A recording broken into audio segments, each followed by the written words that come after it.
आजादी के बाद सत्ता मक्कारों के हाथ में गई। सभी बाबा साहब अंबेडकर का सम्मान करते हैं, मगर बाबा साहब अंबेडकर की बातों पर ध्यान नहीं देते।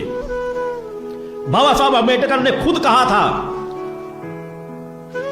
कि ऐसा जिस संविधान को मैंने बनाया है उस संविधान को जला देना चाहिए। जानते हैं क्यों कहा था?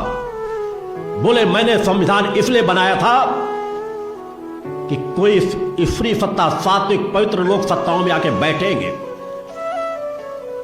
और दीन दुखी गरीब समाज, हिंदू समाज की, दलित पिछड़े लोगों का कुछ ना कुछ कल्याण करेंगे,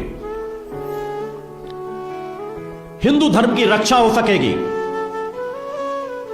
क्योंकि जानते थे जिहादी मानसिकता के लोग अनेकों बार, एक बार नहीं सैकड़ों बार उन्होंने टिप्पणी की है कि कठमुल्ले इस समाज के लिए घातक हैं, हमारा समाज कभी नहीं उभर पाएगा, ये कठमुल्ले हमारे समाज को इस्लाम धर्म में परिवर्तित करते जा रहे हैं। व्यथित थे वो इस बात को लेकर के। और जब उनसे पूछा गया कि आपने स्वयं संविधान को बनाया और इस संविधान को आप जला देने की बात कहते हैं, तो क्यों कहते हैं? तो उन्होंने कहा, मैंने सोचा नहीं था कि सत्ता राक्षसों के हाथ में आ जाएगी। जिस चाचा नेहरू को आपको पढ़ाया गया, चाचा नेहरू का पाठ जैसा पढ़ाया जाएगा उसे बच्चे सीखेंगे और वैसा उनको सम्मान देना प्रारंभ कर देंगे। मगर उस काल के लोग क्या समझते थे, वह जानना बाबा साहब अंबेडकर से ज्यादा सही बात कहने वाला और कोई व्यक्ति उस काल में नहीं हो सकता था। क्योंकि जिस गरीबी से, जिस परिवार से, जिस परिवेश से उठ करके वो आगे बढ़े थे, वो सभी के दुख दर्द को, समाज को समझते थे। वो जवाहरलाल नेहरू को राक्षस मानते थे, उनकी नीतियों का विरोध करते थे। इसलिए उन्हें अपने मंत्रिमंडल से भी हटना पड़ा, उनको बाध्य होकर के त्याग पत्र देना पड़ा, जो उनकी कोई बात नहीं सुनी जाती थी। और उनका अपमान जवाहरलाल नेहरू ने जितना भरसक किया है उतना शायद किसी ने नहीं किया। मगर आज दुर्भाग्य से आजादी के बाद 50 साल तक कांग्रेसी उसी समाज का शोषण भी करते रहे, उनके नायक का अपमान भी करते रहे, उन्हें कभी सम्मान का स्थान नहीं दिया। जो योग्य थे, सक्षम थे, पात्रता रखते थे, सम्मान पाने का अधिकार रखते थे, उन्हें वह अधिकार नहीं दिया। मगर समाज को गुमराह करके उसी समाज के वोट बैंक से लेकर के नेहरू खानदान सत्ता में 50 साल सुख भोगता रहा। शिक्षा मंत्री भी बनाया गया तो एक मुसलमान को बनाया गया। वो ईसाइयों के लिए सब कुछ करने के लिए तैयार थे, मुसलमानों के लिए सब कुछ करने के लिए तैयार थे। बाबा साहब अंबेडकर ने अनेकों जगहों पर कहा है कि नेहरू तो सिर्फ और सिर्फ मुसलमानों के बारे में सोचता है, अपनी सत्ता को बचाए रखने के बारे में सोचता है। वास्तव में नेहरू जी अंग्रेजों के चाटुकार थे, अंग्रेजों के सबसे बड़े हिमायती थे, अंग्रेजों के सबसे बड़े, अगर मैं कह दूं, एजेंट थे। अगुवाई हिंदुस्तान की करते थे। जब आजादी के दीवाने अनेकों लोग कोई आंदोलन में, अनेकों लोग जब बड़ा समूह पकड़ लिया जाता था, गिरफ्तार कर लिया जाता, उन्हें यातनाएं दी जाती थी, जेलों में भेज दिया जाता था, तब जवाहरलाल नेहरू अंग्रेजों में मिलकर के अपने आप को भी अरेस्ट करवा लेते थे और ऐसे जेलों में रखते रहते थे जहां अंग्रेज उनकी पूरी व्यवस्था देते थे, ऐशो आराम को, सुख सुविधाओं का।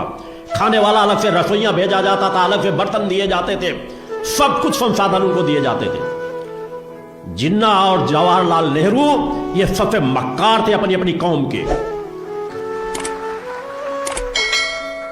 और इन्होंने देश को पाने के बाद भी अंग्रेजों ने जैसा चलाने के लिए कहा वैसा चलाए। वैसी शिक्षा पद्धति मैकाले की यहां ला दी गई, वैसी व्यवस्थाएं ला दी गई।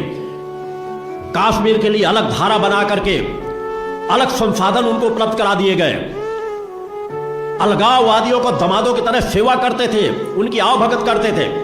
उनको रहने के लिए होटलों का पूरा खर्चा सरकार कांग्रेस उठाती थी, विदेशों में जाते थे उसका खर्चा उठाती थी, इलाज का खर्चा उठाती थी। अलगाववादियों का, हिंदुओं का आप लोगों के देखते देखते ही, आपकी पीढ़ी के देखते देखते किस तरह कश्मीरी पंडितों को पलायन करना पड़ा, वहां हिंदुओं को पलायन करना पड़ा। वहां कश्मीर पिछड़े दलित आदिवासियों को कभी भी सम्मान का स्थान नहीं मिला, उन्हें वह अधिकार नहीं दिया गया, न वोटों का अधिकार दिया गया, न वह नौकरी कर सकते थे देश के अंदर का एक राज्य। क्योंकि कांग्रेस केवल सत्ता की भूखी थी, कांग्रेस को यहां की संस्कृति से कोई लेना देना नहीं था, क्योंकि उनका पूरा परिवार ही खिचड़ी है। वो मुसलमान है, ईसाई है, क्या है, पादरी है, वो सभी में अपने आप को समाहित करके, चूंकि अगर जरूरत पड़ी तो मुल्ला बन जाएंगे, जरूरत पड़ी तो ईसाई बन जाएंगे, जरूरत पड़ी तो और कोई धर्म स्वीकार कर लेंगे। पूरा खानदान खिचड़ी खानदान है। इसलिए उनको देश से प्रेम नहीं था, भारतीय संस्कृति से प्रेम तो ही नहीं था, सनातन से, हिंदुत्व से वो नफरत करते थे। ऐसा व्यक्ति आजादी के बाद देश का पहला प्रधानमंत्री बना। उसने भरसक इस देश को लूटा, पूरे खानदान ने।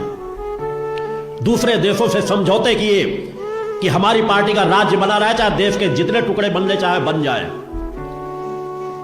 जिहादियों को बराबर स्थान दिया जाता रहा। और आज भी वर्तमान परिस्थितियों पे भी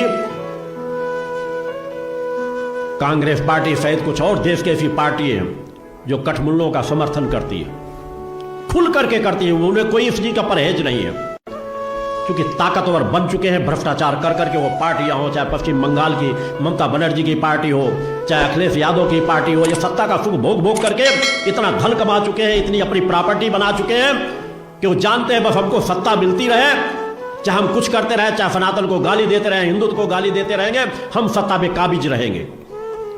चाहे स्टालिन वगैरह हो या और जो छोटी मोटी पार्टियां हैं अनेकों, मगर हिंदुत्व की कोई बात नहीं करना चाहता।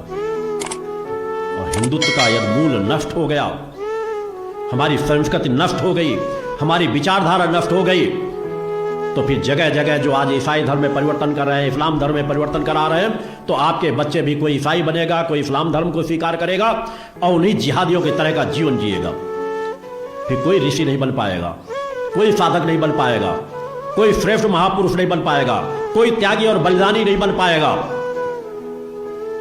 मानवता को तार तार किया जाने लगेगा। छोटी छोटी बातों में एक दूसरे के गले काटेंगे और वह स्थान फिर भी हिंदुओं को नहीं मिलेगा। सजग हो जाओ। समाज किस दिशा में जा रहा है, उस दिशा में विचार करने की जरूरत है। अगर यह वीडियो अच्छा लगा हो तो मेरे चैनल को सब्सक्राइब एंड वीडियो को लाइक शेयर कमेंट जरूर करें। जय माता की, जय गुरुवर की।